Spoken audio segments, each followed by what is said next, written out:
Hey everyone, welcome to SarteK programming. This is the part 2 of operators in Python video, and if you haven't checked the first part, do check it out. So till now we have covered arithmetic operators, conditional operators and logical operators.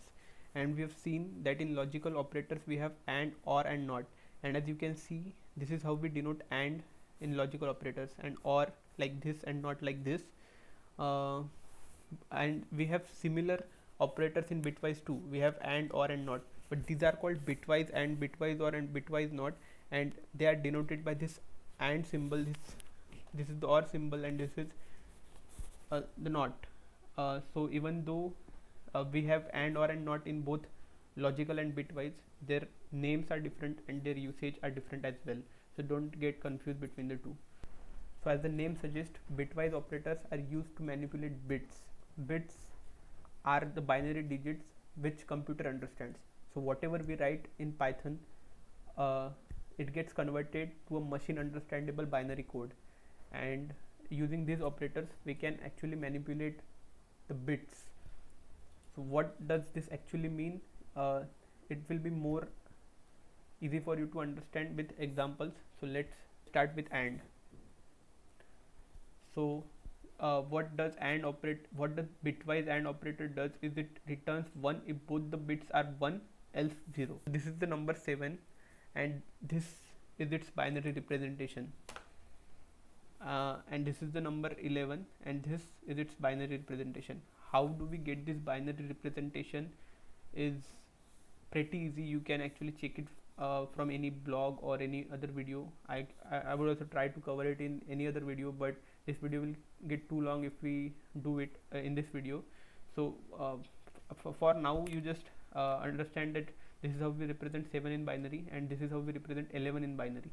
And now when we perform AND operation on this 7 and 11, so when we do 7 and 11, what happens is, okay, so as it is mentioned here, it returns 1 if both the bits are 1, else 0. So we will check, this is 1 and this is 1, so it will return 1. This is 1 and this is 1, so it will return 1, but this time this is 1 and this is 0, so it will return 0, and here it is 0 and it is 1, so it will return 0. And when we convert this to decimal, we get 3 as an answer. So when we perform 7 and 11, we get 3. So but how do we know exactly that this number is 3? So this last digit, this units place, is 2 to the power 0, this is 2 to the power 1, this is 2 to the power 2, this is 2 to the power 3.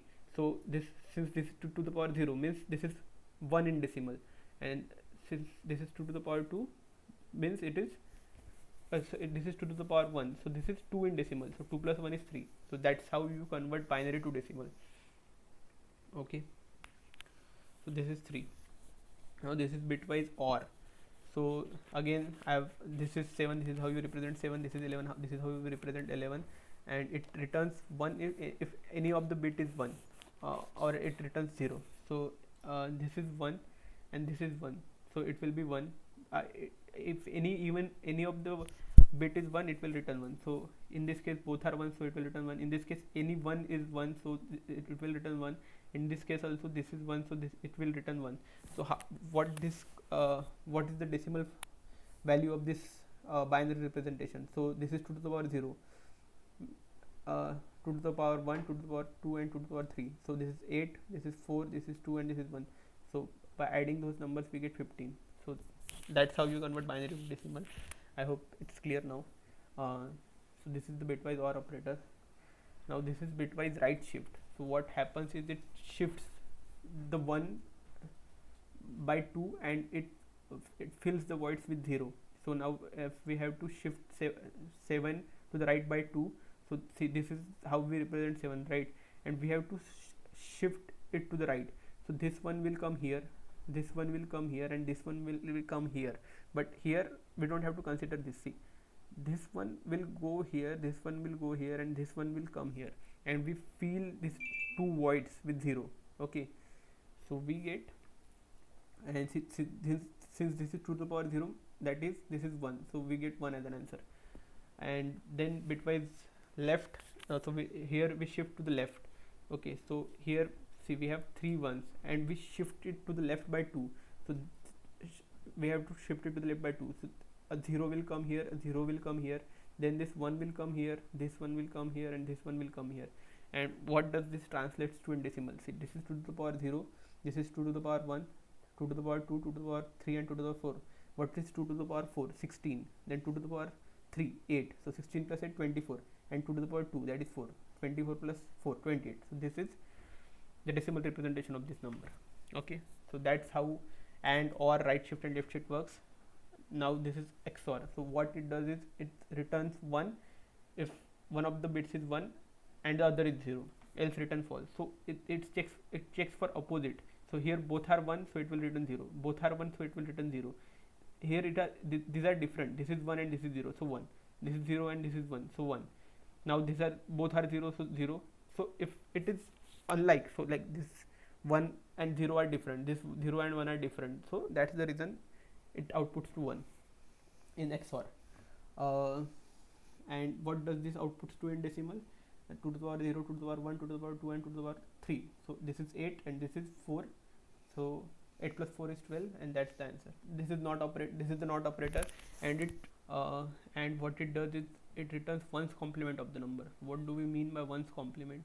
So ones complement means all the bits will be reversed. So here, since here we have 1 1 1, we got 0 0 0, and other were 5, so we got 1. So it just reverses the bits. Okay, so when we write like this, not 7, so we get answer as -8. Why do we get -8? Because see, this is what we get in bits, but what does this translates to in decimal? So this translates to -8 in decimal, you can see. So this is how we represent 8 in decimal, plus 8, and this is the ones complement of it. So how does Python stores negative numbers? Is it stores it using something called 2's complement. So this is the 8.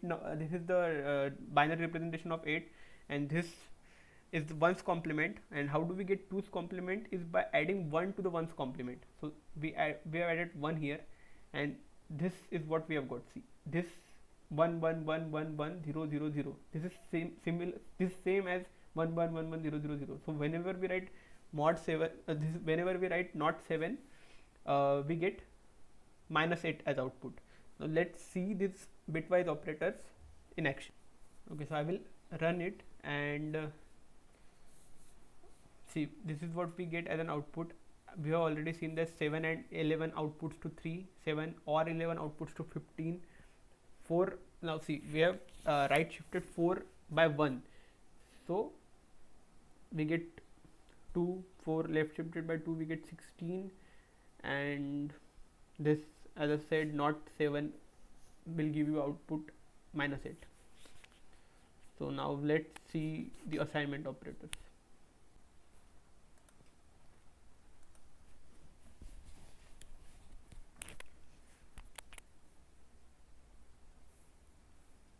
So these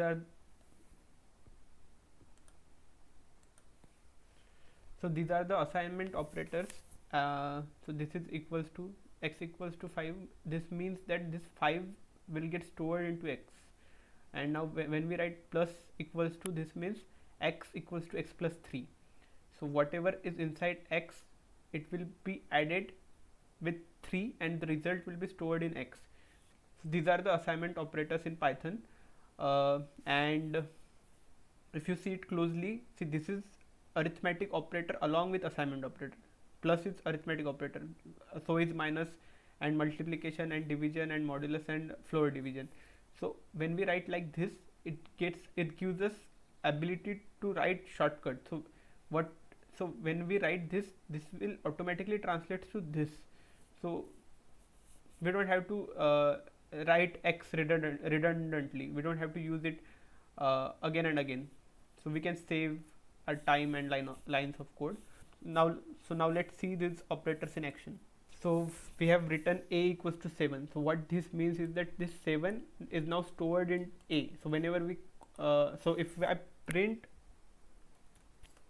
a, it will print 7.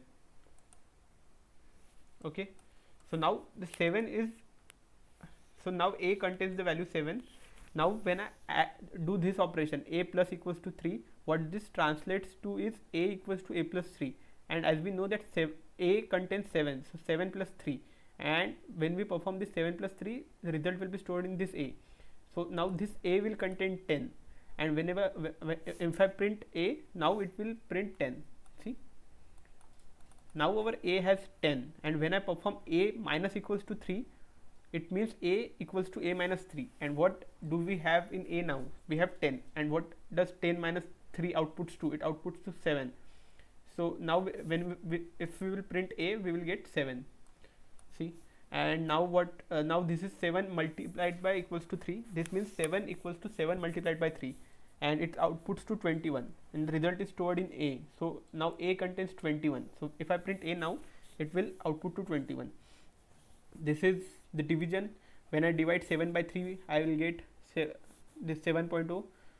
When I divide 21, now the a contains 21, and if I divide 21 by 3, it will output to 7, as you can see, and this is modulo.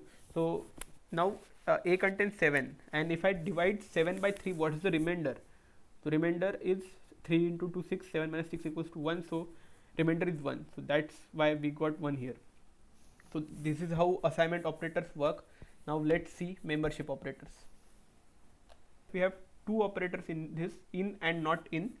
So it tells us if anything is present inside any other thing. We will see this with example.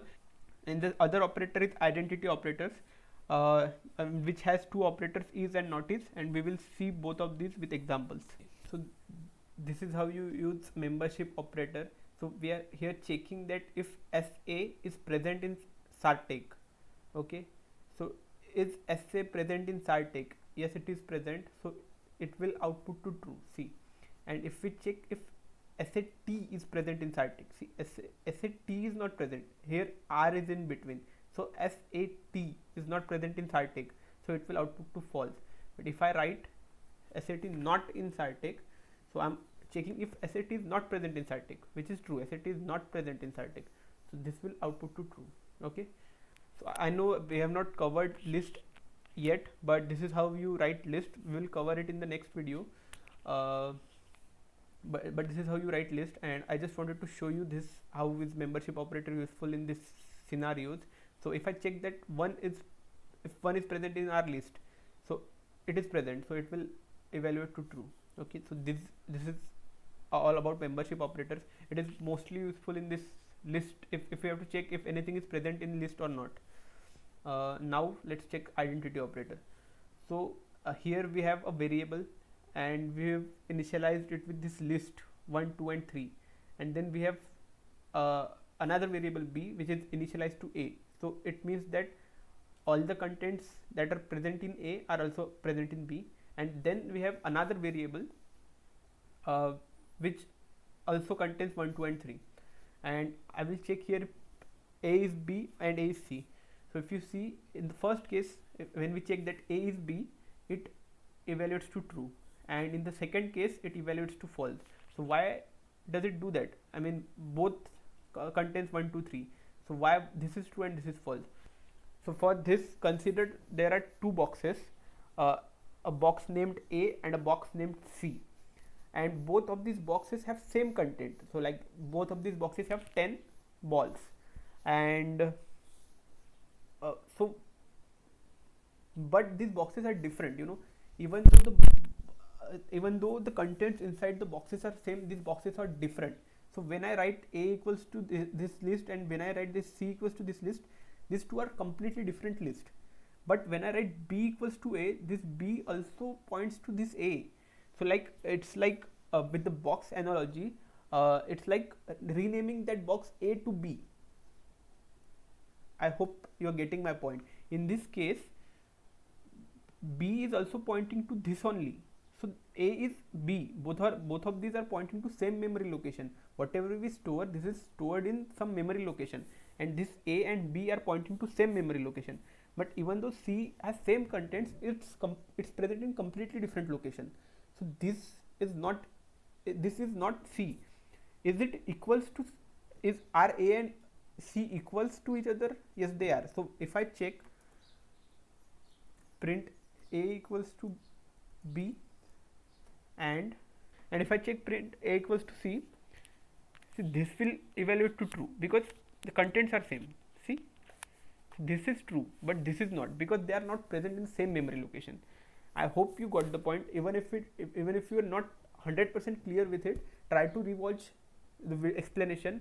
So I hope you understood the difference between is and equals to. This checks if they are they this check if they are pointing to the same memory location, and this check if the contents inside both of those variables are same. So that's the difference between these two. So we have covered all the operators in Python, and in the next video we will cover conditional statements. So that's it. Thanks for watching this video, and I will see you in the next one.